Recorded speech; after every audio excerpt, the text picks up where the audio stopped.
All right, and I've got 2:45, and we're gonna move on to our last session. So hopefully you had an opportunity there. Hopefully you had an opportunity there to look at some of those best practices and family engagement. I was talking with some folks, we have one more activity. We are going to get out of here earlier than the original agenda, so won't be too much, but do want to spend some time on the last section of Title I, Part D, Subpart 2, formal agreements. And this actually I had a leading question, should have had it during the break. Someone asked, well, how do I know, if these family engagement activities, these are some good resources, how do I know that my local institution is utilizing these? Well, one of the ways that you know, or that you can ensure that, is through the formal agreement, which is a part of the process. And just curious as I begin here for a little bit of pre-knowledge or on my side, when I talk about Subpart 2 formal agreements, how would you rate your knowledge of formal agreements from on a fist to 5 scale of 0 being never even heard the term before, 5 being, yep, I can come up here and give the presentation? Just curious and see how do you self-rate yourself on formal agreements?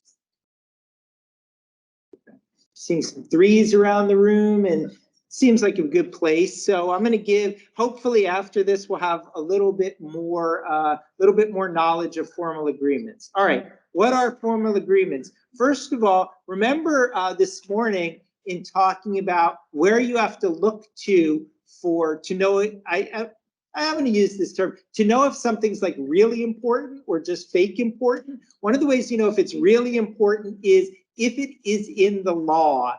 And the law, federal law, this is not just education law, federal law uses 2 key words that are essential to know. Now I want to be clear, this is not legal advice. I am not a lawyer. I have not gone to law school. I have not passed any bar. However, even without going to law school, federal law uses the words shall and may. And those words are essential. And if there's anything you want to know from federal law, it's when you read a paragraph, does the paragraph say you shall do something or you may do something? Because shall means must. You must do this. And if you do not do this, you are in violation of the law. Now, being in violation of the Elementary and Secondary Education Act, that is not a criminal activity. There is no U.S. Department of Education jail that you will be sentenced to. However, monitoring of ESEA programs and our friends from monitoring teams, both state monitoring and federal monitoring, very high up on their list of what they monitor for are shalls in the law. If the law says that you shall do something, you must do that thing. And if you do not, you are de facto in violation, and therefore your funding is likely out of compliance. So you want to follow along with the shalls. So there are 2 relevant shalls that have to do with what is called formal agreements. The first is in section 1423, describing local educational agency applications, where it says that each LEA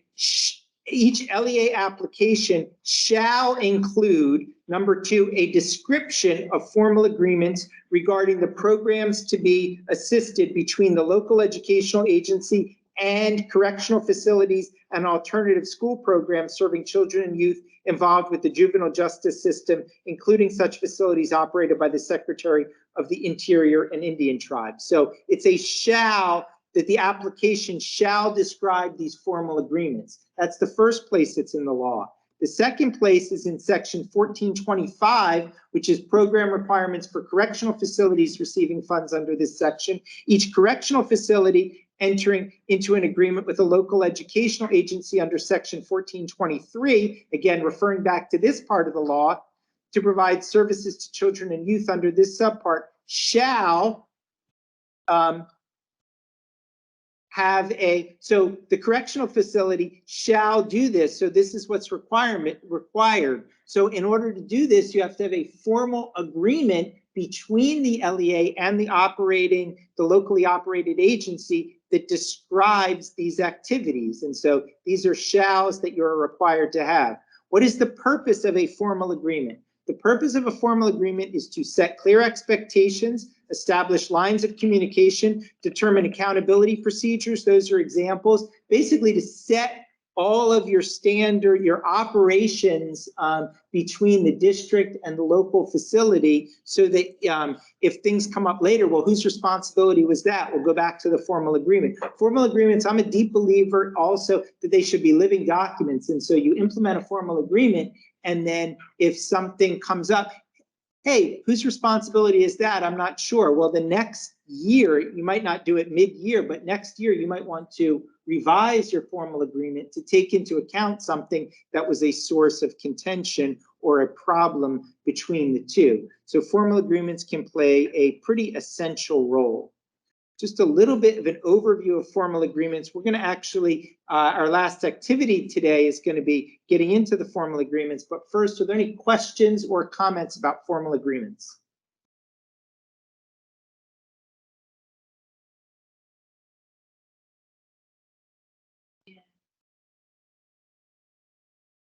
In the related document. The formally in the related, I did look on your website for that, right? And so it's a part of the application. You know, those shalls in the law apply to the state agency as well as the LEA, and so that's a part of it. And so you need to have those formal agreements.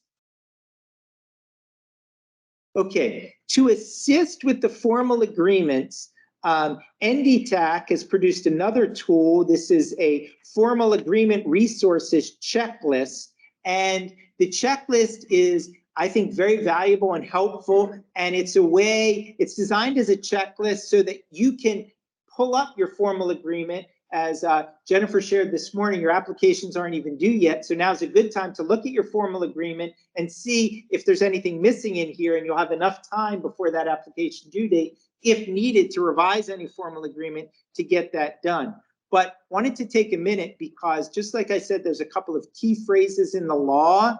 What NDTAC did was take those key phrases in the law and put them into this checklist so you can see what is required in a formal agreement and what is more optional in a formal agreement. And so I'm going to be showing you some screenshots from the formal agreement that will help you. I will also say NDTAC, I'm not totally sure why they did it this way. This formal agreement is in Word, so you are able to already edit this one and make it for your own use, which might be useful. But these are screenshots from the formal agreement.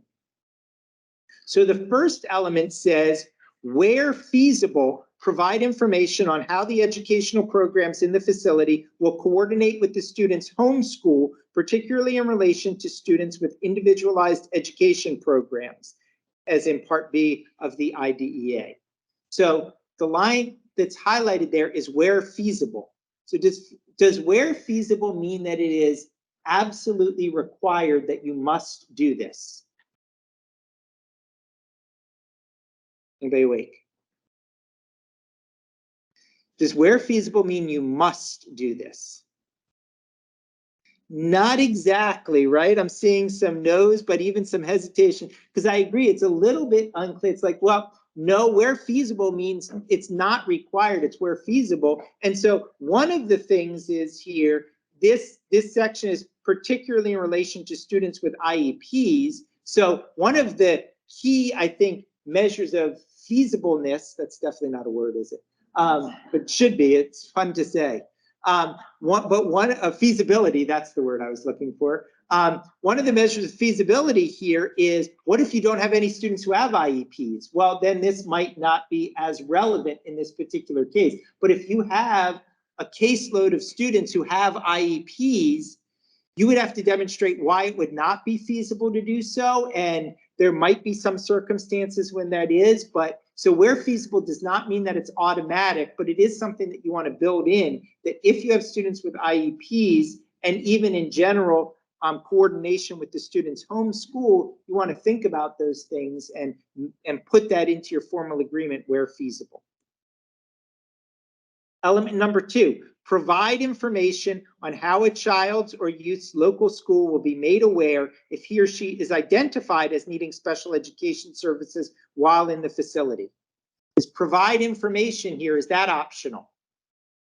No, you have to do this. And so even if this is not the case of, because they have an if here, if he or she is sorry, didn't mean to do that. If he or she is identified, so you've got to provide the information. So that's kind of the difference between these first two. The first one also is a student already has been identified for special education. They already have an IEP.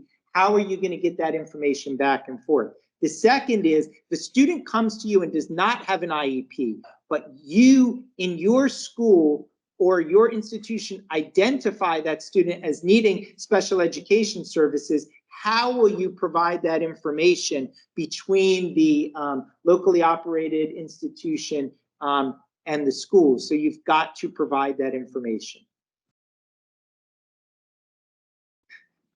Another one here of the language, so not necessarily required, to the extent possible, provide information on how the facility will use technology to help coordinate educational programs between the facility and the community school. And so here, again, it might not be necessarily required. This checklist actually came out post-pandemic. Although I wonder a little bit if some of this language is maybe more of a relic of pre-pandemic, meaning I feel like everybody has this technology now, although like in 2018, if you were gonna write this, I mean, even think back, 2018, you say, oh yeah, we're gonna use Zoom to communicate with parents. I think most school districts would be like, what are you talking about? We don't have that technology. That's, yeah, maybe Apple's using that, but that's not what school districts are using. And now be hard pressed, even in, rural remote school districts, maybe even more so in rural remote school district, using Zoom and technology. And so this case, to the extent possible, I think it's much more likely that you're going to have these to the extent possible in the year 2023 than you did even 5 years ago. Now this one is kind of the more standard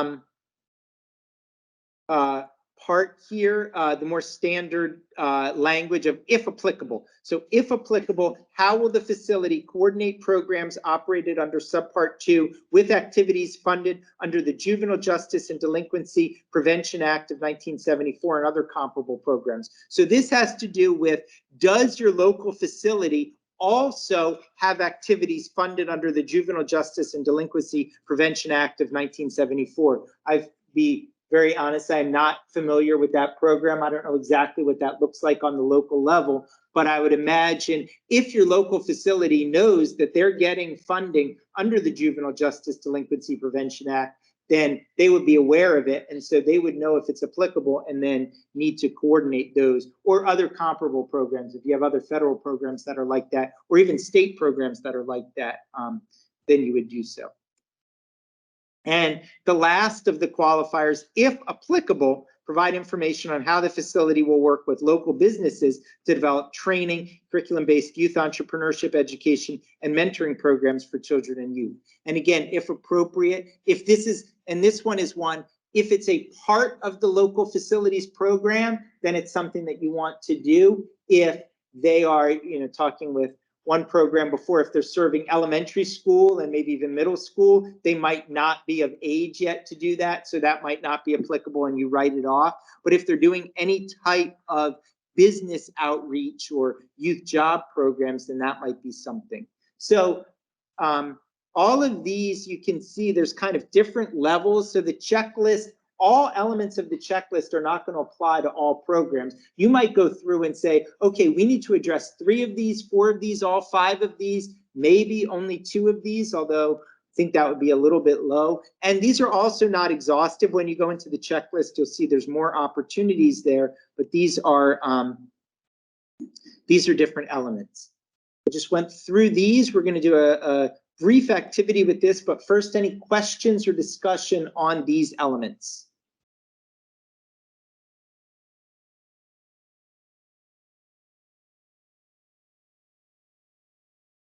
Okay, then what we're going to do is you're going to open up the checklist, and we're going to take 15 minutes to do this to kind of wrap up the end of the day. And this again is a Word doc. You should have access to it. You are going to, you can pull up one of your formal agreements, the agreement from last year, and look at it through here, and you can see it is your standard checklist. Do you have it included, and do you have any notes? And if you, this is something that can just help you. It's a self-evaluation. If you want to ask a partner to evaluate your own, you can certainly do that. I'll be walking around, and if you want to ask me about that, you can do that. You can see here, you can have the included as a check box, and then they also have notes here. And again, this is a Word document, so you can type in here if you enable editing. But you can type in here any notes that you may have to give more information about that. And it goes through, there's a few more elements here than I had shared because they use the same type of language in there, but you can go ahead and do this checklist, and we're going to take 15 minutes to do this, and then 3:15 we'll kind of gather back and have some final words before we close out for the day. So take 15 minutes to go through this.